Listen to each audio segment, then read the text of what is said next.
Okay, for the third video then. So this is section 11C. This is a tricky one. Okay. Um, Essentially, there are some things like all of these ones from before and the standard results that we can integrate.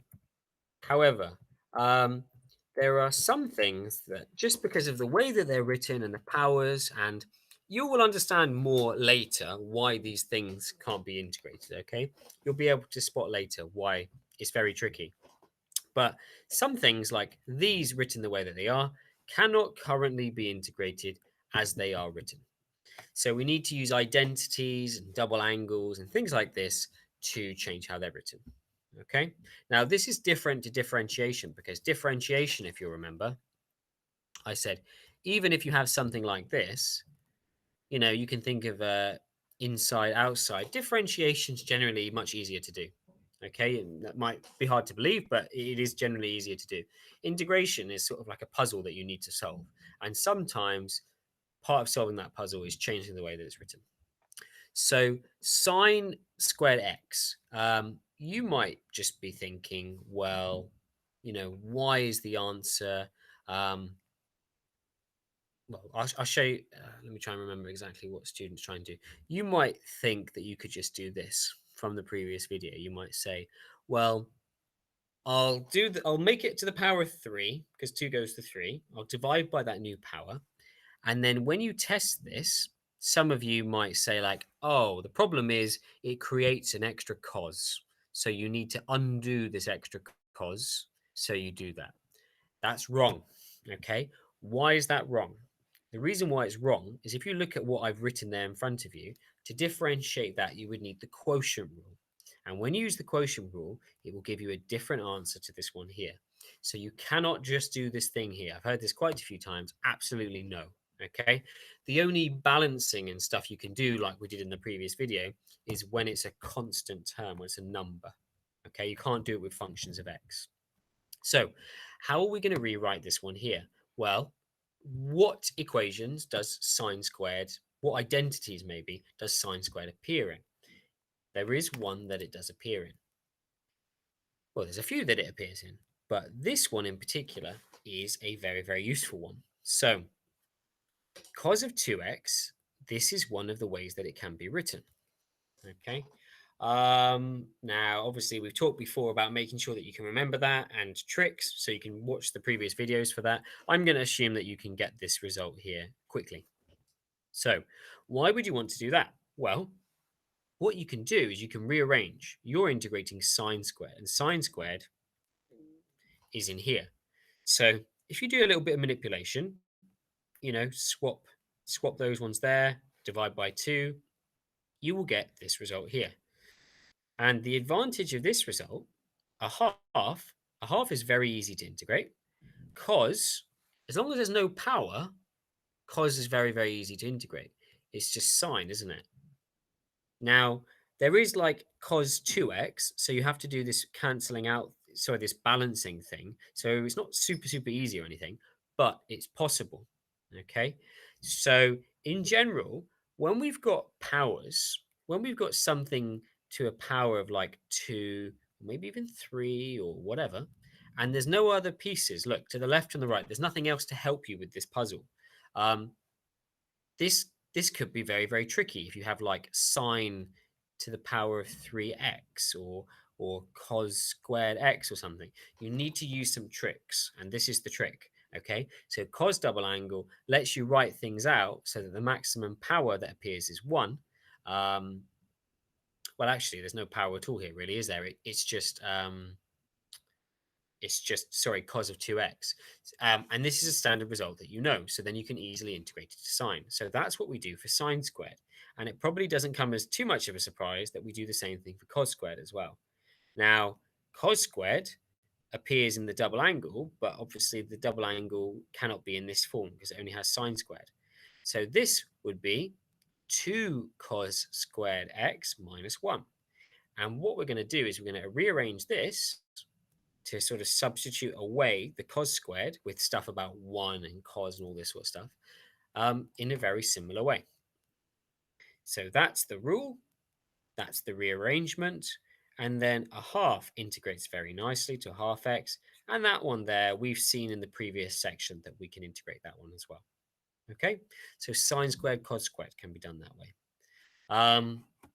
These ones here, have a think about what formula they appear in and why it might help. So let's do the bottom one first. Tan squared, you don't know that. That's not a standard result, okay? But there is an identity involving tan squared. This identity will be the most useful. Now, why will this be useful? Well, you can replace the tan squared, if you move that one there to the other side, with sec squared minus 1. Now, again, that might sound horrible, but did you remember? Tan becomes sec squared when you differentiate. So sec squared just becomes tan. Hopefully you're starting to appreciate now what I've said. Sec and tan squared and, tan and sec squared, why that is such an important one to remember. The minus 1 is the minus x and the c is the c. But you need to know that one, okay? It's not too bad to follow, but you need to know that if you're given tan squared, this is what to look for. One way you can remember it is sine squared, cos squared, tan squared, that you need to be on the lookout for identities. Finally, this one here, okay? Double angle is what you're looking for. So double angle says that, says what? Well, it says that if we have something in the form sine x cos x with a 2 at the front, that is equal to sine of 2x. Now, x doesn't have to be x. X can be 3x, for example. So you could change that to 3x. But if x becomes 3x, then 2 times 3x, that's going to be sine of 6x. So sine of 6x, let's write down here, sine of 6x equals 2 sine 3x cos 3x. Now that doesn't match that, does it? Because that's there's no 2 there. So divide both sides by 2. So 1/2 of sine 6x equals sine 3x cos 3x. Can you see now I've gone from having a sine and a cos piece to only having a sine piece, and that would be very helpful for integration. Okay, fine to work through the steps like this so that you make sure you use the correct identity. And then we have, again, as we did in the previous section, reverse chain rule, this is called. Okay, so minus cos of 6x, keep the half at the front on the left is a good guess, but because of the 6x, you have to divide by 6. So this minus a half is made up of a half that sits at the front times, sorry, the negative's already there, isn't it? The negative's there from sine becoming cos. So that's where the minus a 12th comes from. Okay, pause the video and have a go at these. This one here, don't be afraid to expand the bracket first. And this one here, notice this is very similar to sine squared x. If you prefer, you could answer this question like sine squared u, and you could do a substitution as long as you undid it later. Your u is 3x in your identity. So pause the video and have a go there. So the first one, sec squared. Sec squared, we love sec squared because tan is what it integrates to. Sec tan can just come from sec. Tan squared, that's where we had to use our trick. And our trick was that that's the same as sec squared x minus 1, which has become this part here. Okay, plus c. So very, very useful. This one here, sine squared 3x. So I would be writing out here cos, let's make it 2u. There's no reason why it can't be 2u. It's an identity. It works for any values of x here. So cos of 2u, I want the one with sine squared. So that's going to be 1 minus cos squared u. My u is going to be 3x. So if you undo that substitution now, what that's saying is cos of 6x is 1 minus cos squared 3x. You don't have to use the substitution, but that's essentially what we're doing. That's why it's called the double angle rule, because it's about doubling the angle. It's not called the two angle rule or the single angle rule or something like that. Okay.